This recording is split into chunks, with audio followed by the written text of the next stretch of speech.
September 3rd, 1787. My family and I from England are running low on food. Our landlord, Sir James Noel, is cruel and my mother has died. I'm not fond of sewing, but I'm scared that if I don't, my family will cease to live another day. Currently, we are camped out on Cochrane Street, outside Backborough's Bakery, with nothing but a couple of rags to keep us warm. We often beg to the rich to give us even a single sixpence, but all they ever give us is a snooty look and a brief look up and down. My tummy is growling, but there's only an apple left in our fridge, just enough to keep us alive another day. I'll have to wait until tomorrow before I can get my belly's worth. Our family huddles together for the night. The rest of my family goes to sleep relatively easily, but I couldn't go to sleep. What would happen to us when the last piece of apple was divided and eaten? How would we survive with no food at all? September 4th, 1787. The next morning I woke up to find that our last apple had been stolen. It was then that I decided that I had had enough. I stormed into the bakery we were camped out by and picked up a loaf of bread, then stormed right back out again. Unfortunately, a rich man was entering the shop and caught me. "Stealing a loaf of bread, I see," the man said rather poshly. "The judge will take care of you." My face flushed a bright colour of red. Not only had I been caught stealing, but I had also dishonoured my family. The rich man took the loaf of bread from my hands and placed it on the bakery's counter. "The lawsuit at the Old Bailey will be at 1:30 sharp tomorrow. Don't be late, or you'll be getting a good whipping," he said. "Yes," I mumbled. Tonight I didn't go to sleep too well, as I had heard terrible things about the Old Bailey. Just thinking about it made me tremble in my boots. As I boarded the ship with a tear in my eye, I realised that I would never see my family again. I waved to my family as the ship departed from the dock. All of a sudden I felt a cold, firm hand on my shoulder. I turned around to see a tall guard towering above me. "We'll be taking you to the ship's pit, where you'll be chained up to the ship's walls in pitch-black darkness," the guard said. With a swift flick of his hand, he threw me into the ship's pit, locking the door behind him. He walked away. I struggled with my chains, trying to break free from the rusty old chains that kept me at bay.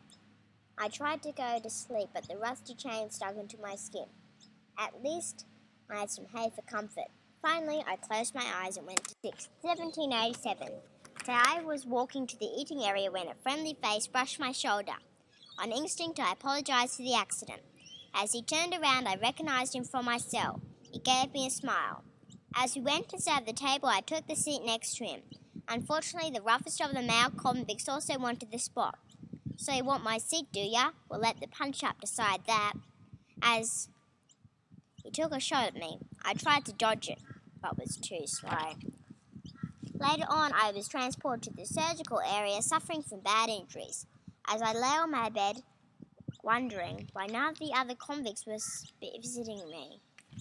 Probably because I don't join in the punch-ups, I thought. I struggled for the cup of mighty water. All of a sudden, the door creaked open. Seen before appeared in the doorway. "What are you doing here?" I said weakly. "I came to see you," he replied. I managed a weak smile. "So how are you going?" he asked. "How do you think I'm going?" I said. "My body aches and I have swollen legs." The man looked offended. So far he was the only convict apart from me who wasn't part of the rough bunch. "Tom James," the man said.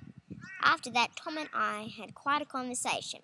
Unfortunately, Tom had to go back to the dorm, so I settled down to rest. Tom has been having a naps a lot throughout the days. We have gone through the rough and I'm starting to think that Tom may be sick, though today he took an unusually long nap. After hours of waiting, I carried him to the ship's nurse and had him inspected. As the nurse came out, I crossed my fingers and hoped for the best. "Your friend has passed away," the nurse said. "He died of cholera." I burst into tears. The only friend I had ever had died. Tonight the other convicts teased me for being such a wuss, but I didn't think I was.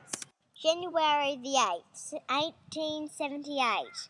I woke up to the sound of our captain, Arthur Phillip, yelling orders. We had landed on our new land, and I was looking forward to it, but also quite scared. I had heard that giant rats infested it. My thoughts of joy were soon crushed as the guards had duty for me. One of the guards handed me a bag of rocks. As I strapped it to my back, my knees buckled under the weight. I hadn't used my legs for carrying a weight nor any real activity for 11 months. He led us carrying our heavy loads to a small patch of what they had left of grass. When I call you name, the captain said, you'll be going to the guards, who will assign you a job. Tom James, the captain called out. Memories of what it would be like if Tom had survived filled my head, and I was filled with a great sadness. Charles Nicholas, the captain called. As I wandered over to the guard, I hoped that I would be one of the lucky ones. Your job will be building roads with weights on your ankles, the judge declared. My heart sank. I had been unlucky. Very unlucky indeed. February the 9th, 1787. It was our sleep break when I woke up to a high-pitched yelp. I quickly ran to see where the sound was coming from. There, wounded in the bushes, lay a native. It was clear to see that he was in pain from the wound. I fumbled around to my pockets for an old rag. I pulled it out and put it around the native's wound. Jamaica, the native said, pointing to himself. I walked back to the camp in shock. The natives were a lot nicer than I had imagined. March the 11th, 1787. Jamaica suggested that we work together to escape. I agreed to this. The next night we crept through the land, hiding behind bushes as we went. Finally, after hours, we reached the border gate, a gate highly guarded by guards. Lucky for us, they were all asleep, so we quietly climbed over the fence to freedom. We celebrated our victory, but quietly, so to not wake the guards. Jamaica had spotted a patch of grass. We decided that we had better rest there until morning. March the 12th, 1787.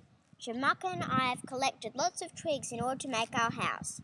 Personally, I am very excited. At last I have escaped and I am free of their wicked hold. I stand back and look at the finished result. It is pretty ramshackle, but it's a place I can call home. Tonight as I lay in my bed, I think thoughts of happiness. At last I have everything I could dream of. I just wish that Tom and my family were here to see it. But at least I've got Jamaica for company.